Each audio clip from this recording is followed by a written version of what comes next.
Hi everybody, it's Kelly with Homesteading Hints again, and today we're going to go through our potato harvest. And as you can see, this is where my potatoes are, and really all I did there was I tilled this all in and raked it aside and made a big indentation where the potatoes are going. I put the potatoes in and covered them up with a bunch of straw.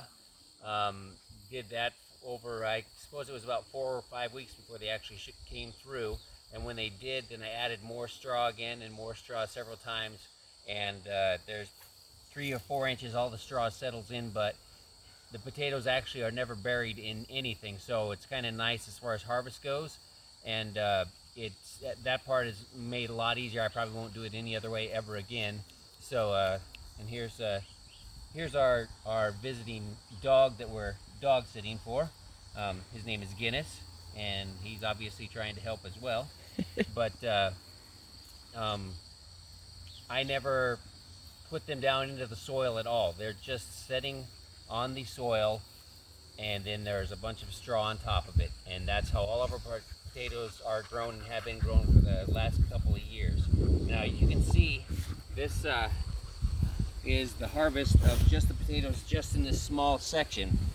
We've got a bunch of little ones here, but these got some decent sized potatoes here. Some good baseball sized potatoes, which would be good for baked potatoes or whatever you want. Storage on them is actually done several different ways. I know people that can them. We usually put them down in the basement in a cool spot and try and keep them that way.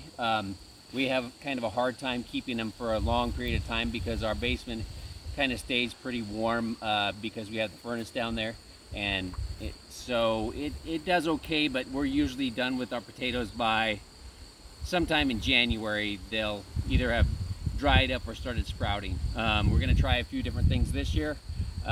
People will can them, as I said. Also, you can do something like bake them and then chop them into pieces and put them in the freezer, which is what we're going to try on a number of them. So you actually just make baked potatoes cut into chunks, put them in the freezer. You can use them for casseroles, you could use them in potato soup, you could use them for mashed potatoes, all that kind of stuff. Just pull them out of the freezer and use them Fried up. potatoes. Yeah, you can fry them, all that kind of stuff. So you can make mashed potatoes and right, and freeze them. yeah, you can do it that way as well. Yeah. So but we're just going to chop them into bits. So there's different ways to kind of keep them. If you have a nice cool basement, the best way is to just keep them down in that.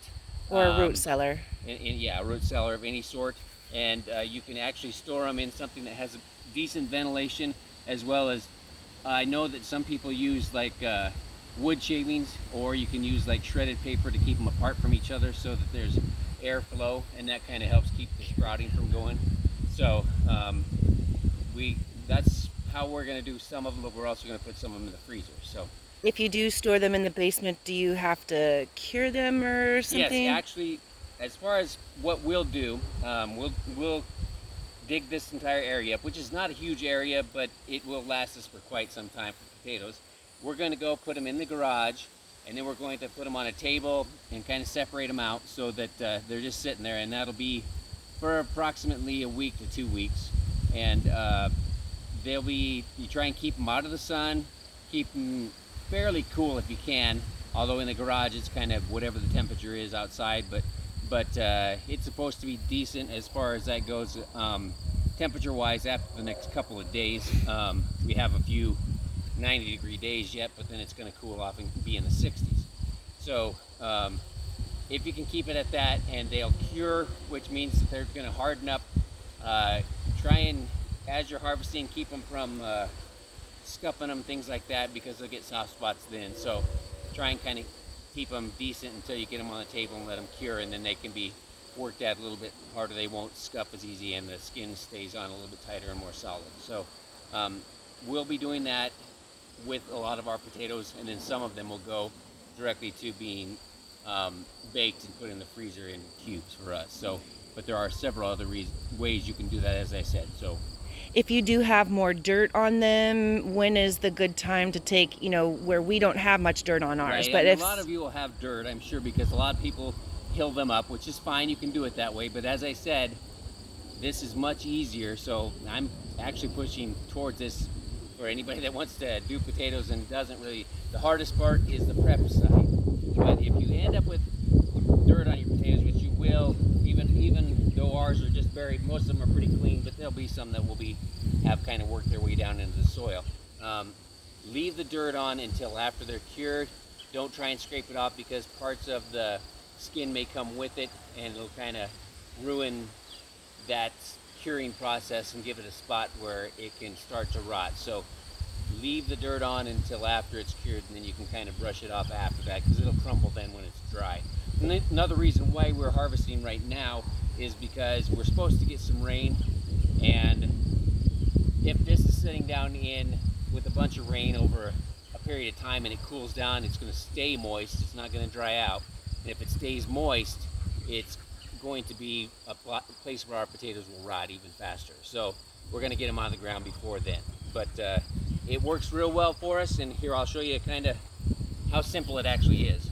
So we'll just go in, and I just kind of go along and open it up, and as you can see, this is the dead potato right here, and it has quite a bunch of them on it, and there's a lot of big ones there and some smaller ones in throughout it.